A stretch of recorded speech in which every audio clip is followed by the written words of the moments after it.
What's going on, guys? Josh with Aim Surplus, and I have a newly dear friend. He wasn't dear before, but he is now. Best friends. This is Justus with BOE Suppression, and he has a new line of suppressors to talk to you about today. So I'm going to let him introduce himself and talk about the cans. Yeah, so BOE Suppression is a new division of our company, C Products Defense. You may know us from our other brand, Duramag, make magazines, and these are not magazines. They are different. They are rounder than magazines. No, but seriously, this is our... In layman's terms, these are the cans that we always wanted as shooters. We started this division out of just simply like, hey, here's our wish list for suppressors. This is the way we would want it. This is what we want as features, and more importantly, as like, hey, these are an investment. So what gives me, the consumer, more confidence in my investment? How do I know that I'm truly buying into a system or into a product that I can have a lot of confidence in for the longevity, but also the support and the serviceability of it. But in essence, they're true next generation suppressors. But our little twist is we've mixed some different design attributes. So we've done a modernized monocore system in essence. Okay. I forgot to grab the cutaway, but here, let me grab. Yeah. Okay, so.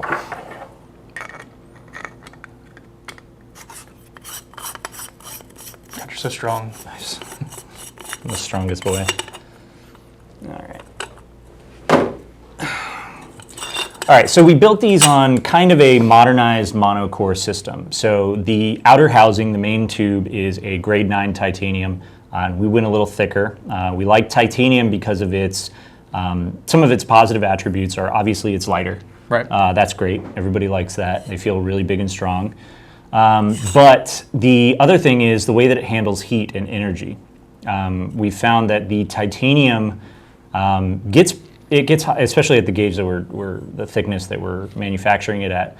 It gets hot at the same rate that steel does, or Inconel. The nice thing is it dumps energy, like double the speed. So when we get it up to like that 960, 1,000 degree range, we found that it took half the time to get back down to 200 than it did steel. Nice. So that's been pretty cool. But anyways, so it is a very cool 3D printed nested monocore system. The entire suppressor is symmetrical, and the cores are caliber specific, not only in their through bore, but also in the way that they're designed to handle the pressure and the gas that each individual caliber puts out. So like the 5.56 core is different from the 30 cal core, etc.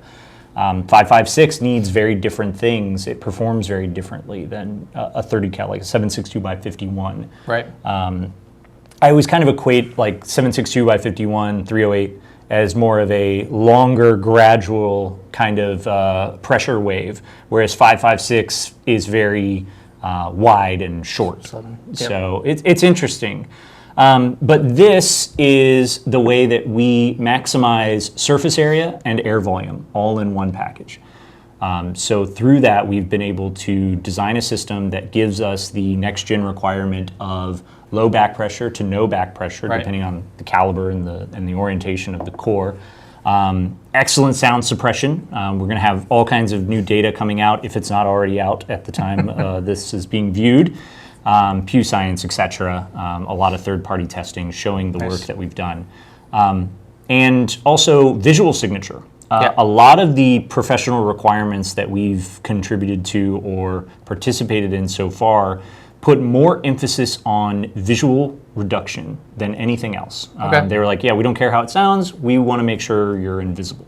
Interesting. So not only the core plays a big part of that, but also the system of end caps that we developed to just black these things out. It's wild. Yeah, see, this one has no holes up here, but this one does.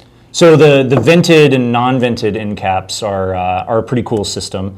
That's our method of giving people, and a lot of this is like all the features are very like us as the user, like, hey, how do we make these things like modular? How do we make them adjustable, rather than like, adding or subtracting length, which is fine. That works for some cases, but it was like, these are the features I really want. So it's like, how do we get that happen? So the way that this product is designed, you can't just drill holes in any end cap on any suppressor. Works for me. That doesn't do things. But so this actually times in with the core and with the outer tubing, because the core is free floated within the tube and it creates separate chambers. Gotcha. The vented versus non-vented is a way that the end user can adjust dwell time for gas. It's a micro adjustment, Right. but it makes big differences depending on barrel length, caliber, action. Right. Like bolt action versus gasser, 16-inch versus 10.5-inch, or even 7.5-inch, like Right. a 5.56. It makes really drastic differences. But the cool thing is we give you the ability to kind of fine tune to whatever your system is and what you need as a shooter. That's cool because a lot of cans you throw it on the gun and then you're stuck. Okay, too much gas. Now I have to buy a different, adjustable gas block or change my buffer weight. Right. So being able to adjust it a little bit on the suppressor itself is actually really cool. Yeah. It's and it's neat too because it doesn't affect your back pressure with the way that it's designed. It only affects the dwell time of the gas. Gotcha. It adds, the closed end cap adds like a slight delay to to how quickly you're venting to atmosphere. So again, that's the cool thing is like some scenarios it makes almost no difference. Sure. So like for instance, take the 5.56 can and you put it on a 16-inch AR-15, regular 5.56 AR-15. Closed versus open end caps, there's very little perceivable like difference in sound and performance. A slight difference in flash depending on ammo, Sure. of course, but that's really the only difference you're going to get out of a 16-inch. Now, you take that same exact suppressor and you put it on like a 10.5-inch gun, and now not only flash, but the sound that you're going to get, the difference in sound, the way that system reacts to delaying that dwell time just a little bit, because you're in a very short, compact system. You have a much higher combustion rate. It's just interesting. We keep finding little things that like, this actually affects this differently, So it's pretty cool. And then like, say for instance, you put the same 5.56 suppressor on a 5.56 bolt action rifle. We're seeing just dramatic change in the decibel reduction that you're getting out of a closed end cap at the, in front of it or directly to the right or left. Side. The muzzle measurement that you're seeing, because you have a closed action system. Right. Whereas in like the same barrel length, but on a gas operated system, it's like the noise is the same generally. It's very cool. It's very fun to experiment with. We're always coming up with new designs, and to me, that's what's really interesting, when I talked earlier about like I'm investing into a system. Right. So we've put a couple programs in place for this. Let's say, for instance, the survivability of the can. I've yet to destroy a tube doing destructive testing. The core and the end cap, as you can see, it's fully serviceable, and you can do inspections, clean it as often as you like or as not often as you like. Literally but never. Yeah, the core is sacrificial in the sense that if you melt this thing down or you run 30 cal through a 5.56, the core is going to damage, and it's so structurally sound that it's going to contain that projectile. The end cap may see some damage, but it's designed in a way to where it doesn't rip the threads out. Even if you blow the end cap off the front of the gun, the threads are gonna stay in place. Crazy. Yeah. We designed it in a way that it will break away if it takes a good enough impact. So it's kind of like if you put a 30 cal core, you assembled it, but you put a 5.56 end cap on it because you have a 5.56. You didn't read the engraving on it. It happened. It's going to happen. Oh, it happens. We get the emails. But I've tested for all of that, and it's really cool to see that. Yeah, I didn't damage my core when I put 30 cal through it, and it just you see these little lines here. Yes, they're very stylish and they're attractive, but they do serve a purpose, and they will break as planned if they take a strong enough That's impact. super impressive, because the number of times I've seen, weird, busted out, holes in the sides of cans because Right. projectiles got crazy, and you have to wonder what the heck that guy was doing in the first place. That's cool that core can contain all that. Yeah, I do this one test where I'll take like 7.62 by 39 or 308, and I'll run a full auto burst through a 5.56 can. And I've done it repeatedly, and it always does the same thing. It shreds the core, hits the end cap, maybe exits, maybe not, but the tube still gauges properly. There's no damage to the tube. Like you have the confidence that, hey, whether there's a manufacturing defect or you screwed something up, we have a way to quickly service you. And we put a program into place to where, hey, if you have an issue where the can needs to come back to us for repair or something, it's going to come in. We're going to quickly tear it apart, gauge the tube as the critical serialized component, and then assemble it with all new components and ship it right back out the door. So it's a 24 to 48 hour program. I will say I maybe lost a can or two to a baffled strike here and there, and no fault of my own, of course. Yeah, no. Turnaround time for that, not the greatest. No, not enjoyable. No, yeah. I've had it happen a few times, and some companies are better than others. Agreed. I melted one time a Rex Silentium. We've got a bunch of those in inventory. We've used them for demos for years. But one time I melted one. I overused it. I mean, it pushed it way past what it should have been done.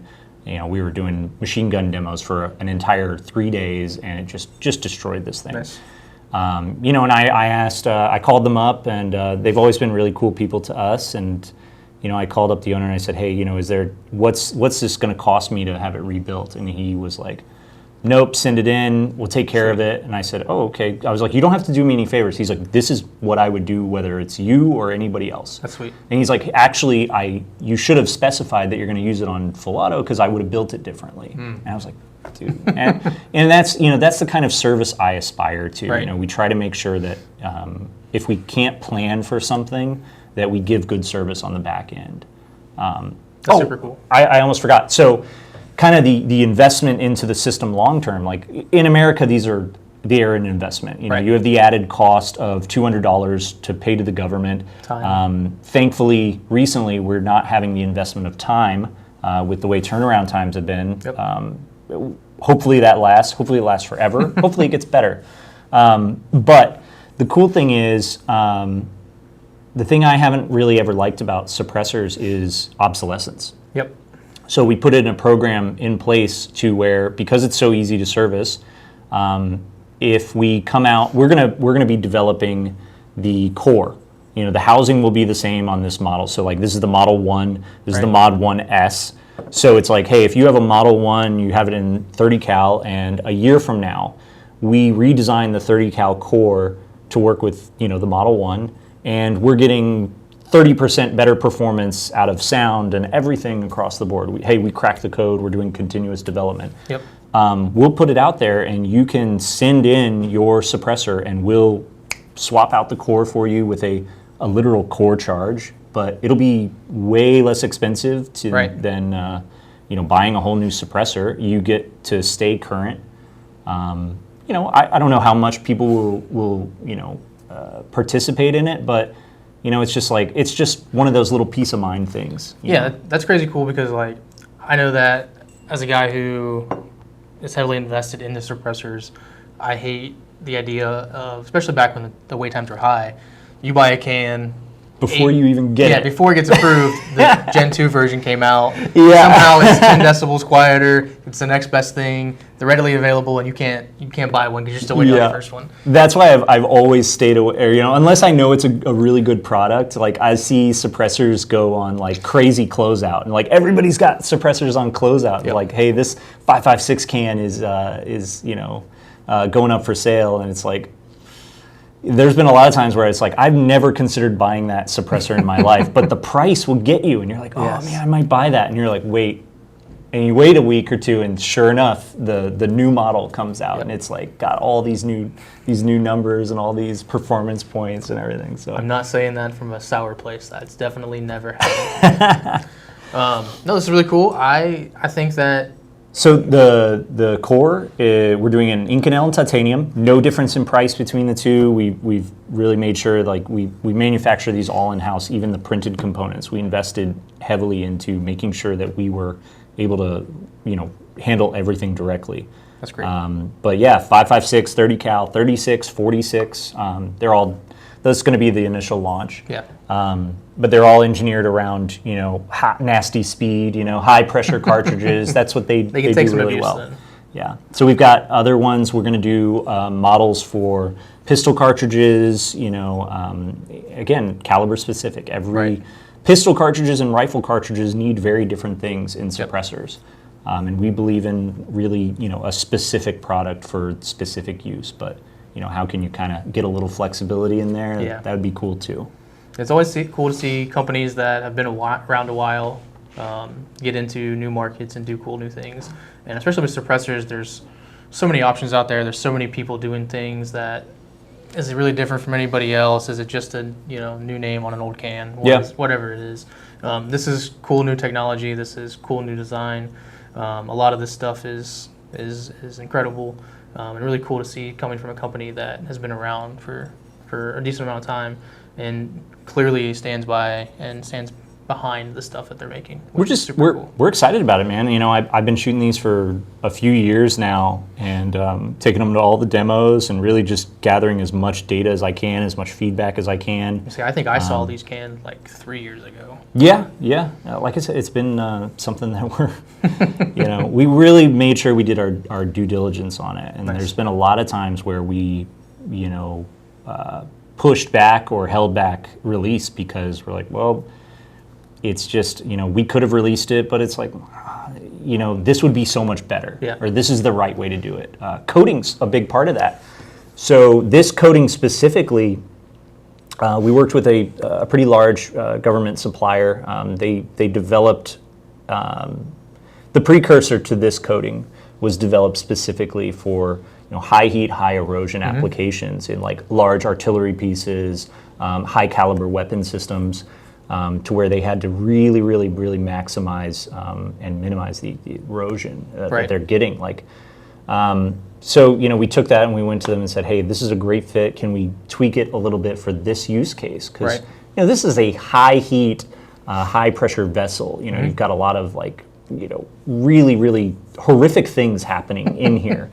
So we were like, how do we want to minimize erosion, but also carbon. We wanted the material to be carbon phobic in a way. We wanted to, even though it is completely serviceable and you can clean it as often as you like, we also wanted to really minimize the amount of cleaning that you had to do. Right. So we've got suppressors that are going like thousands and thousands of rounds without performance degradation, which is something you don't see a lot on high flow model suppressors. When's the last time you cleaned a personal can? I do it. Well, the personal ones, the work ones get a lot more abuse than my personal ones, but there's always so much intermixed. Like, I don't know where my stuff ends and the company's stuff begins sometimes.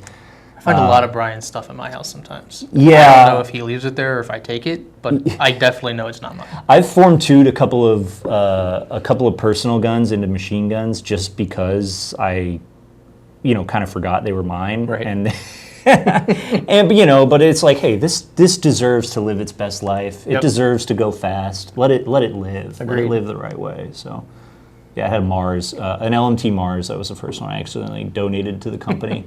I put it on a Form 2, and then my buddy who worked with us, he was like, hey, isn't that your gun? And I was like, oh, yeah, that is. And he's like, not anymore. I was like, hey, it's a worthy cause.